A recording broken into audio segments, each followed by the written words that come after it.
Great, Xuefei. Okay, so it's a very unusual instrument, isn't it, in China, the guitar? What made you choose it?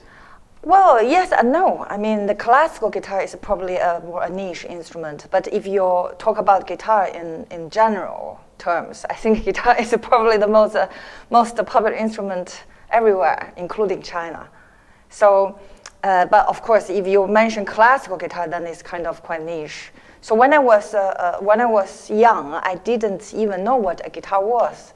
So I was just a very energetic child, and then my parents wanted me to learn an instrument. So they thought about accordion at first, but accordion was the most popular instrument back then. But my music teacher in my primary school, was organizing a guitar group. So they just let me to join the guitar group. So that's a beautiful destiny. Yeah. Let me just, sorry, you've slightly wandered, so I'm just, there you go. Or maybe I just stay still. Just don't wander, because then I can't follow you. That's it. So when you came to Britain, you were the first guitar student from China, is that right? Yes, but also I was the very first guitar student to enter any music school in China. So I just graduated from Central Conservatory of Music with a BA degree, and fortunately I got a full scholarship, which enabled me to come to Royal Academy of Music to study. And who were your big influences? What sort of inspired you? I would say that, especially from my early stages, John Williams was a very big influence.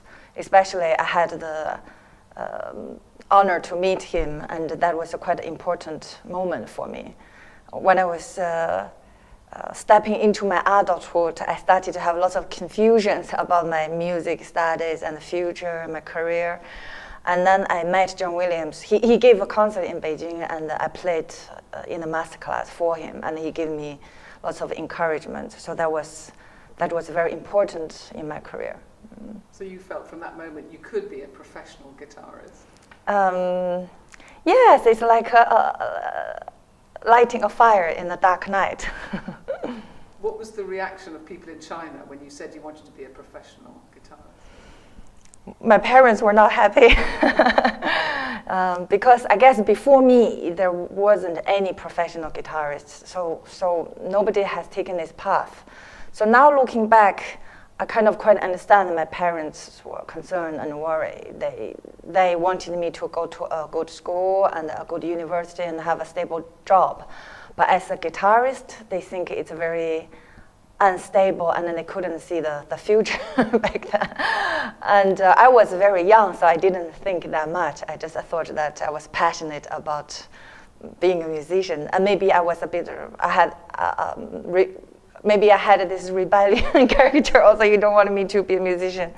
I have to do this. So maybe a combination. But yes, but it's.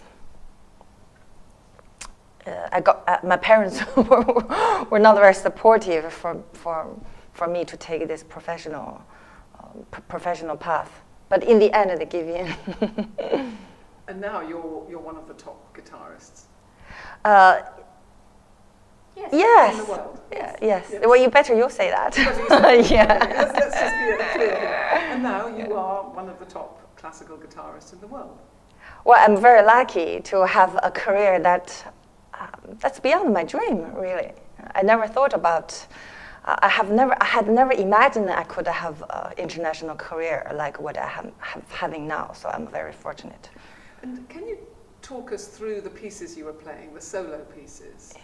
You did quite a few that were sort of Beatles adaptations. Tell me about those. Because this is a China-UK festival, so I thought that I would do half music from China and half music from UK. So from China, I've chosen the prominent composer's work, Tan Dun. It's original work he wrote for guitar, and Chen Yi is she's another prominent Chinese composer, and this piece was written for me. And another, Ruan piece, very famous Ruan piece that I transcribed myself. And then from the UK part, I also chosen the kind of a modern period, but I thought that Beatles is the worldwide, their music is just so popular and so classic. Everyone in the world likes them. So I thought that I have these few very artistic arrangements by the famous Japanese composer Takemisu. So I thought that I will play these Beatles transcriptions. So from the UK, represent the UK. And there was one that sounded almost like a Spanish guitar, almost flamenco. Which one was that? Tan Dun's piece. Tan Dun's Yes. piece. Tell us about that, and is it, what are the sort of Chinese influences there? He wrote this piece called Seven Desires. So desire means guitar desire to be guitar. Oh no, sorry. The desires means guitar desire to be pipa. So pipa is the Chinese instrument. Some people call it the Chinese lute. So in this piece, he drew the elements from both guitar and the pipa.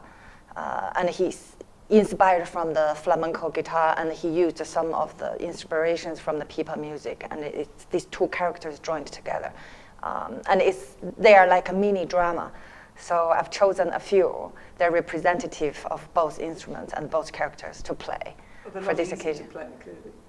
Or are they? They seem incredibly sort of... Yeah, better not to say that because they are not easy, but they're not difficult. But I'm not going to say that. No, let's say this way, they're very effective. I say that I really enjoyed playing them. Maybe they are not easy lesson for the first time for a more general audience, but as a musician, I really love playing them because it gives me opportunities to explore my instrument. The piece has lots of variety of sounds and effects, and some of them I feel like, wow, I don't know that my guitar could produce such sound. So in a way, it's quite fun to play, and they are really like mini dramas. I can really go for it. So fantastic. I think that's. Anything else? That's enough. Thank you. It's really nice. It's really nice. That's so lovely. Tell us about one of the other pieces.